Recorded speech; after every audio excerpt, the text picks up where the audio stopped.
last ball game with Colorado. I thought our kids played hard. You know, sometimes when the game starts off and maybe in a manner in which you want the score to be differently early on, I don't think that was indicative of the effort that our kids gave. Our kids really played hard. They were trying hard in the game.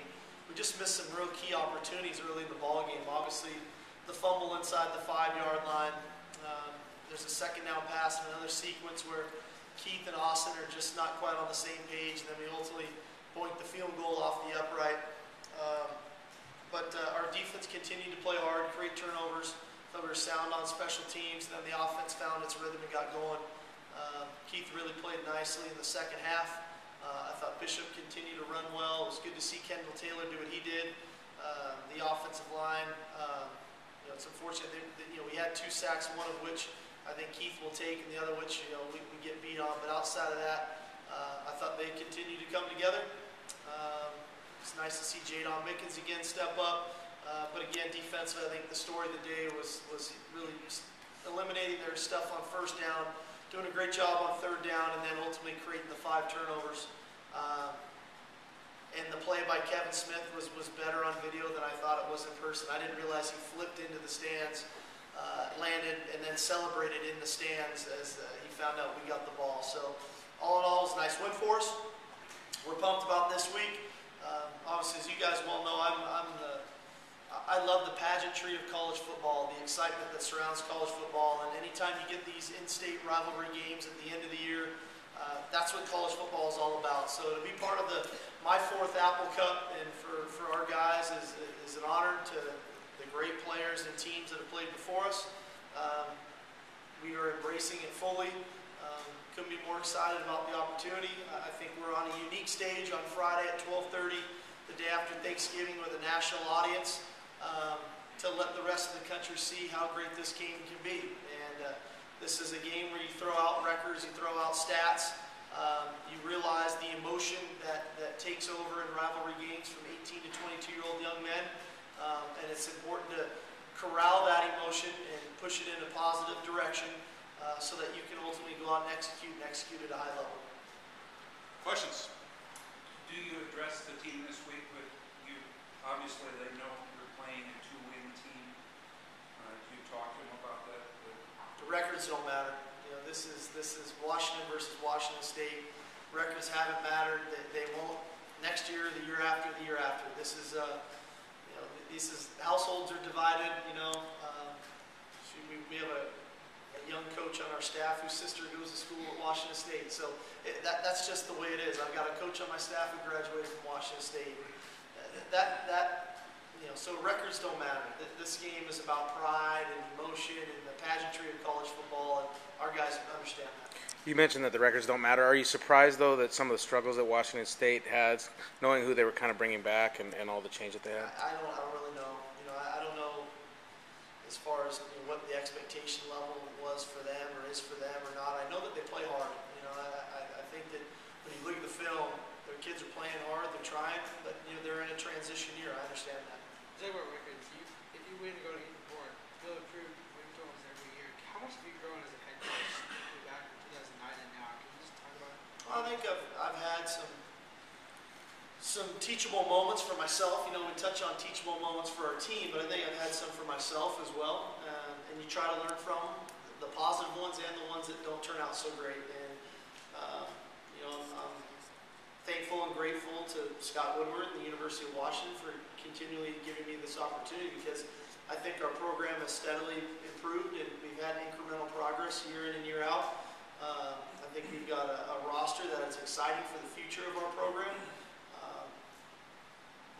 But right now the focus is on trying to get number 8 Friday, and if we can do that, then we have a chance to get 9. But we can't get 9 without getting number 8, so that's the focus. Travis Feeney had 10 solo tackles.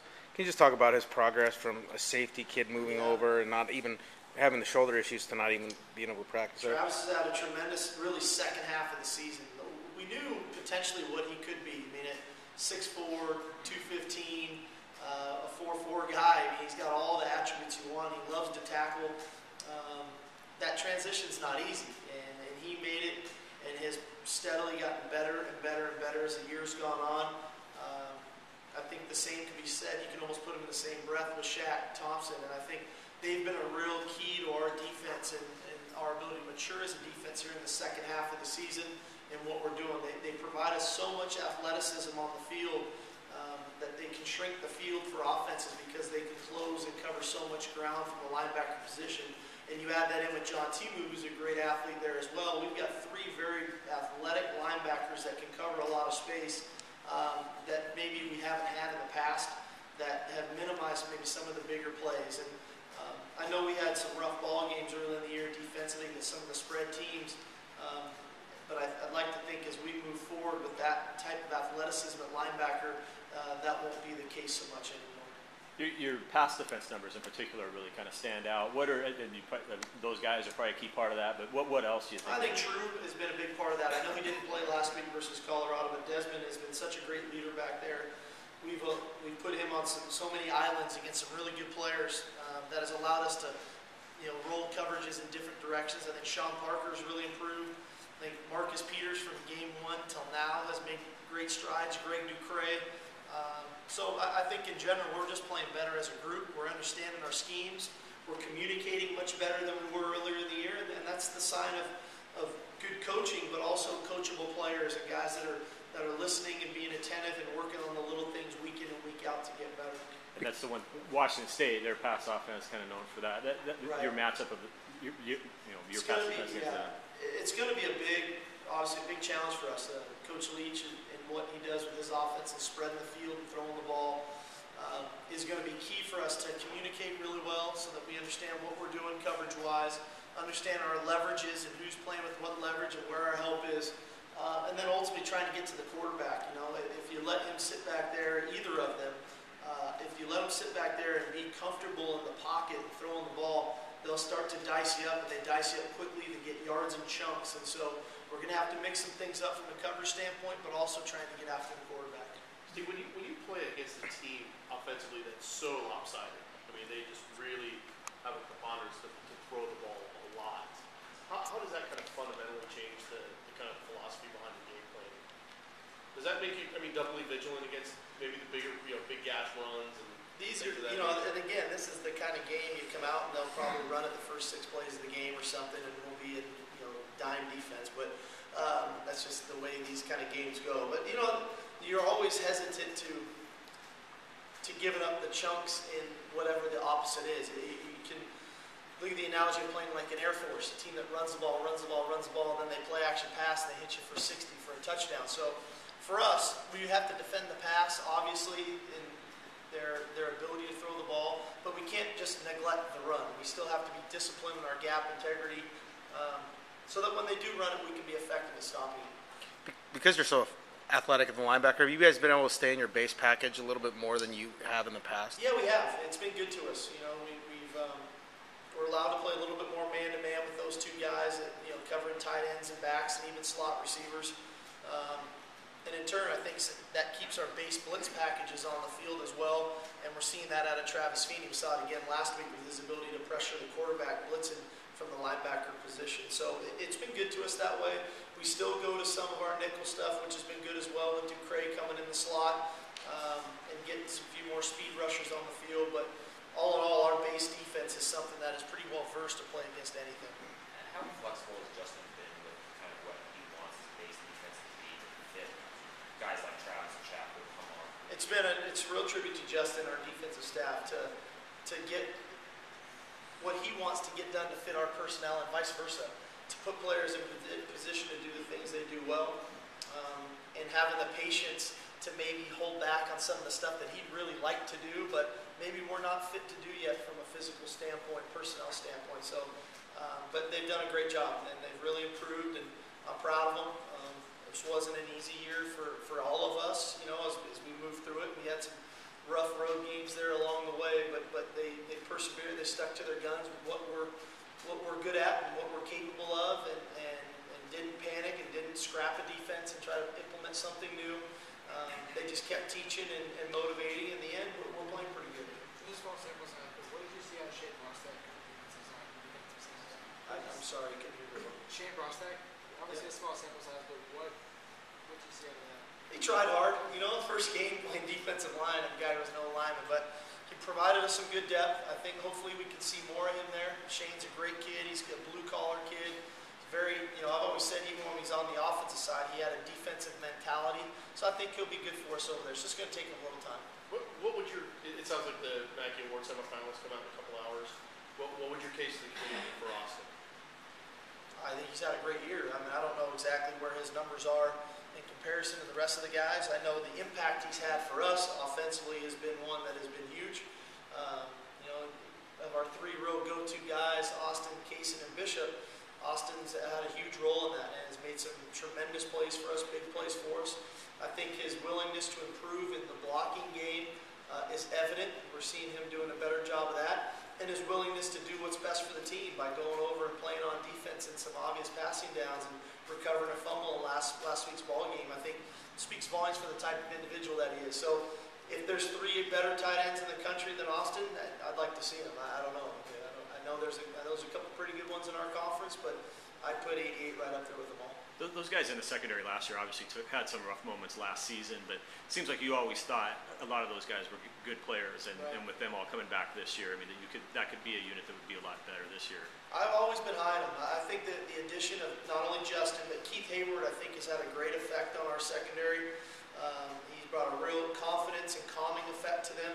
I think we've reduced the amount of anxiety we used to play with back there, and we believe in ourselves, we trust our technique. We play with a great deal of confidence, and then ultimately we're making plays on the ball better than we ever have before. We're getting interceptions, we're breaking up passes. So real credit to Keith Hayward, Justin, and our graduate assistant Dante Williams. They've all done a nice job. We saw Bishop get some huge chunks on checkdowns where he was kind of the safety valve. Is there kind of a knack to doing that and finding when you're supposed to release and all that as well? I think there's definite timing to it. I think it's the quarterback going back to his progression, which has been encouraging for me to see, and Keith getting through his progression when things aren't there, checking it down. And it's the back knowing where to be at the right time, you know, and sometimes that's the last stage of it all for a running back. You have the running game, you have the routes that are called for you, you have the pass protection, then you have the pass protection, then get to where you need to get to so the quarterback can count on you. And that's been evident here the last couple of weeks as well. Bishop's had a real factor that way. In general, I mean, it seems like Keith maybe is getting a little more to where he knows where guys are going to be in those kind of extemporaneous plays like that now more than maybe he did a month His or two ago. anticipation has greatly improved the last month. That's why the one was a little frustrating for he and for I, and for Austin, the one he misses Austin for the one touchdown. But the rapport with the receiving core, the anticipation, understanding coverages, where guys are going to go has just really improved the last month. And again, that's a sign of a guy willing to work, willing to try to get better, and take into coaching. With so many young guys, even true freshmen that are having an impact for you, do they have to learn about rivalry games? Is that something that takes You almost want to tone them down. Sometimes they put a little too much into it. So you almost want to tone them down a little bit and let them know that at the end of the day, all the build-up is the build-up. When the whistle blows, you have to play the game, and you have to execute the game. And so we embrace all of the build-up and the pageantry, but then we have to get those young guys to understand now you have to go execute. You have to run, block, tackle, catch, line up, do the little things right. I might be reading too much into it, and you can correct me if I'm wrong, but is your move on Shane Brosnan more of a permanent move or just to try him out and see how it goes? We're going to do it through the end of the season, and then we'll reassess our roster and see where we're at. Sark, why do you think under you this program has been so good when things seem the most bleak? The response to tough times. Yeah, I don't know. You know, I've always thought of, and I'm not, by no means, I don't want anyone to take this the wrong way. I'm not trying to toot my own horn here, but I've always thought of myself as a pretty resilient guy. I don't know if I say that I relish the underdog role, but as a player, I never was the biggest, tallest, fastest, strongest guy. And so I always like to find those edges, whether it was mentally, emotionally, whatever it was, to try to be successful. And I've just tried to convey that type of messaging to our team at the most adverse times. That the really good players are the ones that are at their best through the most adverse times. You know, I never want our team to be viewed upon as a convenience team. When it's convenient to be good, we're good. We should be good at the most adverse times. And I think we've shown that. every day. We talk about it consistently, whether it's on the football field, whether it's in the classroom, whether it's in our personal lives, and all three of those phases of their lives working together to create balance. And our guys respond to it. Do I like it all the time? No. Jerry, I wish we didn't give up 52 in Tucson or 52 in Eugene and 41 at LSU and all that. But I think you can gain a lot from those experiences, and then you can build upon them. And our guys have done that, and I've been proud of them. They've really matured throughout this season. I've been very proud of them. How does it help a program when you close? You guys have closed strong over the years. How does it help a program for the long run? Well, I think it's great heading into the off season, that kind of stuff. I think it speaks to the coaching and guys trying to get better and working with players at individual things.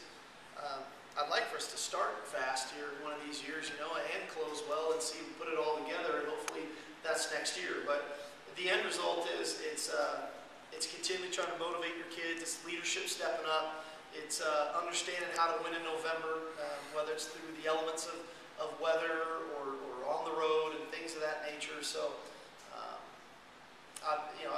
that is something that when you look at our program, when you look at us over the first 4 years of us being together, we generally play pretty well late in the season. Is there something you do physically or mentally in practices by either shortening late in the season or something? We shrink it up a little bit, later into November we go. Like today was a relatively short practice for us. Obviously we have a short week. I think part of it we stress to the staff is identifying the things that we've done well throughout the season and continue to focus on those things and not try to reinvent the wheel late in the year, but to continue to lean on the things that have been good to us in all three phases. I think our players get confidence from that as well. Does the short week have any difference? You obviously just did this a couple weeks ago, but now this thing got a holiday in there too. A little bit with the holiday and the kickoff time being so early on Friday. So we bumped everything up a day with a pretty light practice, although today in our minds was a Tuesday practice, but a lighter one for sure. Is there a Thanksgiving Day plan then for? We'll practice. We'll have our walkthrough here Thursday. We'll get cleaned up and put on our sweaters and ties, and then we'll have a Thanksgiving meal actually right up here before we leave for home. Sark, can you go back to after the Arizona game, the Sunday, the meeting, the speech that you gave? I mean, did you script that? How much did you think about it? What did you say? What was it about that meeting that made you? I generally don't script speeches. I feel like I do a little better when it's not just off the cuff, but it's thought out for sure, and there's a message to get done. We talked about the difference between hope and belief. When you go to hope to win or when you believe you're going to win. And you get belief through preparation. When you prepare really well, you gain confidence. When you gain confidence, you gain belief. And that belief has to come from within first, and then it's the belief in the guys next to you, it's the belief in your coaches, it's the belief in your schemes. Forget what's on the scoreboard. Are you believing in yourself that you're going to defeat the man across from you, and you have the abilities and the knowledge to execute the scheme with the proper fundamentals and proper techniques to ultimately win that play? And I thought our belief was wavering some. I thought we were going in with hope into ball games, and I think our belief is a ultimate high for where we've been as a program right now. I think with belief, you minimize panic when things don't go well. There is no panic. There is no stress. It's a calming effect of knowing that this is what we need to get fixed, and when we fix it, we'll be fine. And I think that our coaches and our team are understanding that more each and every day, and but that starts today. And our preparation for this ball game Friday is you develop a knowing and you develop a belief through preparation. It's not through hope. Hope is going down to the local liquor store and buying 5 lotto tickets and scratching them off and hoping to be a millionaire. But that doesn't last, and the odds are against you. And so, through preparation, through hard work, you can develop a belief that someday, whatever you put your mind to, you're going to be successful. And I think our guys understand that. You become the veteran coach in this rivalry. What is Mike Leach going to learn about this rivalry 3, 4, 5 years down the road? I think he probably already knows. It didn't take me long. That this is It's a big game. It's a big game for a lot of reasons. Coach Leach has been in a lot of big games before, and rivalry games when he was at Texas Tech, when he was at Oklahoma, and things of that nature. So, I think he already knows. Have you acquired any good jokes yet? I'm sorry. Acquired any good Apple Cup jokes yet, or over the years, or still haven't got any? No, not yet. I heard you were recruited a little bit by WSU out of the junior college. Did you? Yeah, briefly. I didn't take a trip or anything. I didn't do that. Sark, I know there's a lot of people that are very curious. I know this is the focus this week, but over the course of the year in the scout, how some of the redshirt kids are doing and the transfer kids. I mean, can you talk a little bit? Have you seen much guys that might pop out for next year? I think Brandon Beaver, Cleveland Wallace, two guys that definitely jump out at me, have done nice things. Dwayne Washington has had a real impact. Blake Rogers has steadily improved. Some of our young offensive linemen, Jake Eldrinkamp, Nathan Dean, those guys have shown some real stuff. Those are the ones that really just kind of jump off the top of my head right now. I mean, Corey Littleton obviously had made such an impact on us early that we took the red shirt off and we decided to play him, and he's playing well. The scheduling the day after Thanksgiving, is it sufficiently dismaying to you to, after the season, clear your throat and say what you feel about that sort of thing? It's kind of, I don't know what I get out of doing that. I mean, whether I agree with it or don't, it's, again, it's control what you can control. And I can control, what we do, the way we practice, the way we prepare, the way we play, and I guess what we wear.